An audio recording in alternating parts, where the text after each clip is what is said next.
नमस्कार, म तुलसीराम ढकाल यहाँहरूलाई स्वागत गर्न चाहन्छु युट्युब च्यानलमा। गएको बुधबार गोरखापत्रमा प्रकाशित वस्तुगत प्रश्नोत्तरको बारेमा जानकारी दिन गइरहेको छु। पहिलो प्रश्न यस प्रकार रहेको छ। सार्वजनिक खरिद नियमावलीको 11औं संशोधन अनुसार कति रुपियाँसम्मको लागत अनुमान भएको ठेक्कामा स्वदेशी बोलपत्रदाता बीच मात्र प्रतिस्पर्धा गराइने भएको छ? 3 अर्ब रुपियाँ। यसअघि 1 अर्ब रुपियाँसम्मको लागत अनुमान भएको ठेक्कामा मात्र स्वदेशी बोलपत्रदाता बीच प्रतिस्पर्धा गराउने व्यवस्था रहेको। संशोधन नियमावलीले गरेका अन्य थप व्यवस्था: एउटा, निर्माण कम्पनीले 5 वटा भन्दा बढी ठेक्का लिन नपाउने, पूर्व योग्यताका न्यूनतम 3 वटा योग्य आवेदक नभई पुनः सूचना निकाल्नुपर्ने, समुदाय बीच प्रतिस्पर्धा मार्फत 5 करोड रुपियाँसम्मका काम गराउन सकिने, 10 अर्ब रुपियाँसम्मको ठेक्कामा स्वदेशी कम्पनीसँगको संयुक्त उपक्रम अनिवार्य गरिएको, कुनै पनि निर्माण ठेक्काको सम्झौता गर्नु पूर्व ठेक्काको 3 महिनालाई पुग्ने रकमको ब्याङ्क ग्यारेन्टीको अनिवार्यता सम्बन्धी व्यवस्था हटाइएको।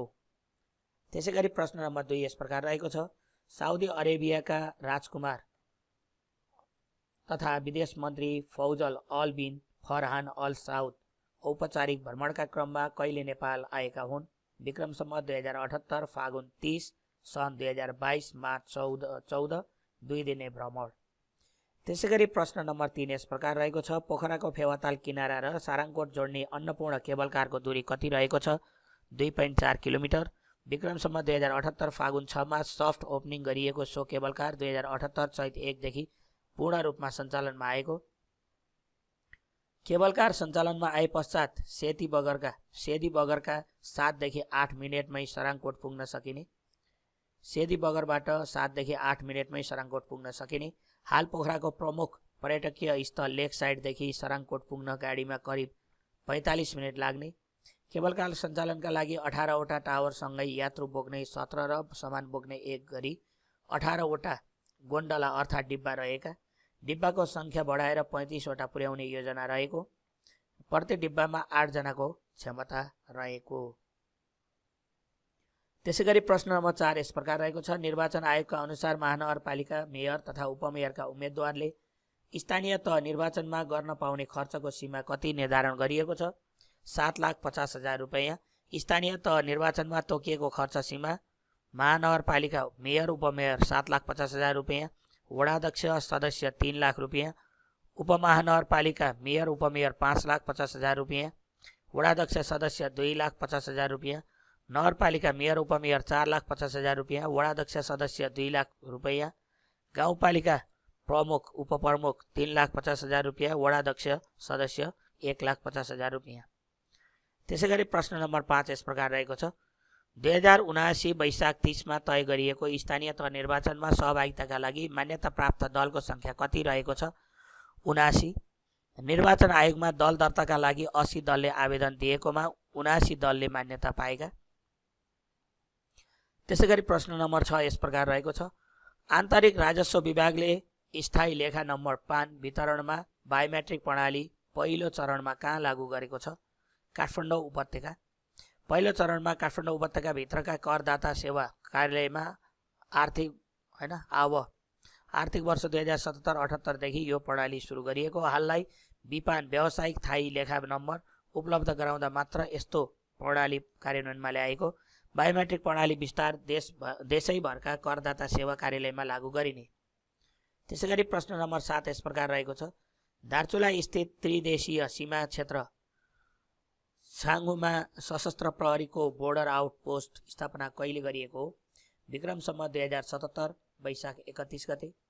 त्यसैगरी प्रश्न नम्बर 8 यस प्रकार रहेको छ। कम्बोडियाको पुरानो नाम के हो? कम्पुचिया।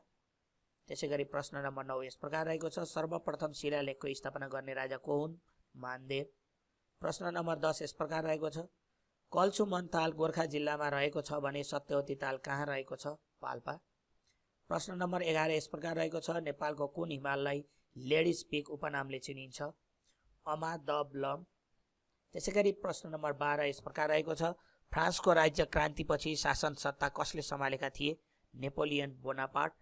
त्यसैगरी प्रश्न नम्बर 13 यस प्रकार रहेको छ। नेपालको पहिलो बर्ड सेन्चुरी पन्छी अभयारण्य क्षेत्र घोषित क्षेत्र कुन हो? घोडाघोडी सिमसार क्षेत्र। 10,570 हेक्टरमा फैलिएको घोडाघोडी सिमसार क्षेत्रमा करिब 6,000 हेक्टर क्षेत्रफल समेटी घोडाघोडी चरा अभयारण्य क्षेत्र बनाइएको, त्यसमा घोडाघोडी ताल पूर्ण रूपमा समेटिएको, यहाँ पाइने चराको संरक्षण र पर्यटन प्रवर्धनमा टेवा पुर्याउने उद्देश्यका साथ घोडाघोडीलाई चरा अभयारण्य क्षेत्र घोषणा गरिएको। चरा अभयारण्य क्षेत्र भन्नाले चराले भयरहित वातावरणमा निर्बाध रूपमा आहार विहार र प्रजननका लागि अनुकूल वातावरणलाई ध्यान दिई निर्धारण गरिएको क्षेत्र भन्ने बुझिन्छ। विश्व रामसार क्षेत्रमा सूचीकृत घोडाघोडी सिमसारमा जलचर र थलचर गरी 360 प्रजातिका चरा पाइने अभिलेख रहेको, यस सिमसारमा 64 प्रजातिका जलपन्छी पाइने गरेका। त्यसैगरी प्रश्न नम्बर 14 यस प्रकार छ, नेपालको सबैभन्दा कम उचाइमा रहेको नगरपालिका कुन हो? जलेश्वर। प्रश्न नम्बर 15 यस प्रकार रहेको छ, चुम्बकले आफ्नो वरिपरि रहेको चुम्बकीय वस्तु वा अर्को चुम्बकलाई असर पार्न सक्ने सम्मको क्षेत्रलाई के भनिन्छ? चुम्बकीय क्षेत्र। शक्तिशाली चुम्बकको चुम्बकीय क्षेत्र ठुलो र कमजोर चुम्बकको चुम्बकीय क्षेत्र सानो हुन्छ। त्यसैगरी प्रश्न नम्बर 16 यस प्रकार रहेको छ, समुद्रको पानीको स्वाद कस्तो हुन्छ? नुनिलो। प्रश्न नम्बर 17 यस प्रकार रहेको छ, युरोपको सबैभन्दा ठुलो र लामो नदी कुन हो? भोल्गा। प्रश्न नम्बर 18 यस प्रकार रहेको छ, सन् 2022 मार्च 17 मा सम्पन्न विश्व सुन्दरी प्रतियोगिताको उपाधि चुम्न सफल युवती को हुन्? Carolina बेइलावस्का, Poland.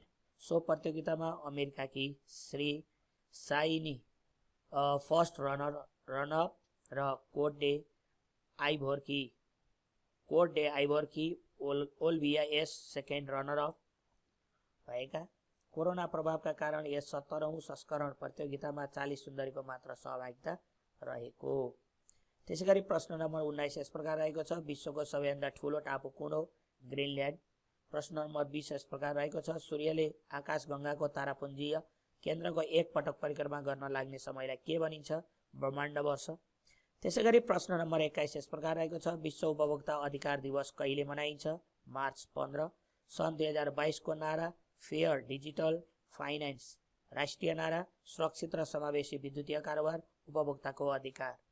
उपभोक्ता अधिकार सम्बन्धी अन्तर्राष्ट्रिय संस्था कन्ज्युमर इन्टरनेसनलको आह्वानमा सन् 1983 देखि यो दिवस मनाउन सुरु गरिएको। उपभोक्ताको हक सम्बन्धी विकास क्रमको सन्दर्भ हेर्दा सन् 1962 मार्च 15 मा सुरक्षा, सूचना, छनौट र सुनुवाईलाई उपभोक्ताका 4 अधिकारका रूपमा अमेरिकी सांसद राष्ट्रपति जोन एफ केनेडीद्वारा घोषणा गरिएको थियो। सोही दिनको स्मरण गर्दै मार्च 15 मा यो दिवस विश्वभर मनाउने गरिन्छ। संयुक्त राष्ट्रसङ्घको महासभाबाट सन् 1985 मा उपभोक्ताका 8 वटा अधिकार सहित उपभोक्ता अधिकार सम्बन्धी संयुक्त राष्ट्रसङ्घीय मार्गदर्शन पारित भएको थियो। नेपालको संविधानको धारा 44 मा प्रत्येक उपभोक्तालाई गुणस्तरीय वस्तु र सेवा पाउने हक हुनेछ र गुणस्तरहीन वस्तु वा सेवाबाट कसैलाई हानि पुगेमा क्षतिपूर्ति पाउने हक हुनेछ भन्ने मौलिक हकको व्यवस्था गरिएको छ। संविधानको धारा घ 7 मा वस्तु वा सेवा बजार स्वच्छ, प्रतिस्पर्धात्मक हुने र उपभोक्ता हित संरक्षण गर्ने राज्यको नीति व्यवस्था गरिएको छ। उपभोक्ता हक हितको संरक्षण एवं प्रवर्धन गर्ने सन्दर्भमा उपभोक्ता संरक्षण ऐन 2075, उपभोक्ता संरक्षण नियमावली 2076, बजार अनुगमन कार्यविधि 2077, बजार अनुगमन टोलीको आचार संहिता 2077 कार्यान्वयनमा रहेका छन्। त्यसैगरी प्रश्न नम्बर 22 यस प्रकार रहेको छ, मदन पुरस्कार प्राप्त गर्ने नेपालको प्रथम महिला साहित्यकार को हुन्? पारिजात। प्रश्न नम्बर 23 यस प्रकार रहेको छ, सेतो बाघ र बसन्ती उपन्यासका लेखक को हुन्? डायमन्ड शमशेर राणा। त्यसैगरी प्रश्न नम्बर 24 यस प्रकार रहेको छ, नेपाल चलचित्र संस्थानद्वारा निर्मित पहिलो चलचित्र कुन हो? मनको बाघ, पार्श्वसँगै दिएको पहिलो नेपाली चलचित्र। त्यसैगरी प्रश्न नम्बर 25 यस प्रकार रहेको छ, नेपालको पहिलो सिनेमा हल कुन हो? मदन जनसेवा सिनेमा हल। त्यसैगरी प्रश्न नम्बर 26 यस प्रकार रहेको छ, साधु सन्तले बोक्ने अग्निलाई के भनिन्छ? ध्वनि। त्यसैगरी प्रश्न नम्बर 27 यस प्रकार रहेको छ, नेपालको पूर्वी तराईमा बोलिने झागड भाषा कुन भाषा परिवार अन्तर्गत पर्दछ? द्रविड। त्यसैगरी प्रश्न नम्बर 28 यस प्रकार रहेको छ, काठमाडौँ उपत्यकामा सबैभन्दा बढी कुन शैलीका मन्दिर रहेका छन्? प्यागोडा शैलीका। त्यसैगरी प्रश्न नम्बर 29 यस प्रकार रहेको छ, जलविद्युत क्षेत्रको विकासमा विदेशी लगानी भित्र्याउन अमेरिकी डलरमा विद्युतीय खरिद सम्झौता गर्दा हुने जोखिम न्यूनीकरण गर्न स्थापना गरिएको फन्डलाई के भनी चिनिन्छ? Hedging fund. फन्डको स्थापना पश्चात विदेशी मुद्रा घटबडको जोखिम यही फन्ड मार्फत बेहोरिने। फन्डले विदेशी लगानी बढाउन सहयोग पुग्ने विश्वास गरिएको।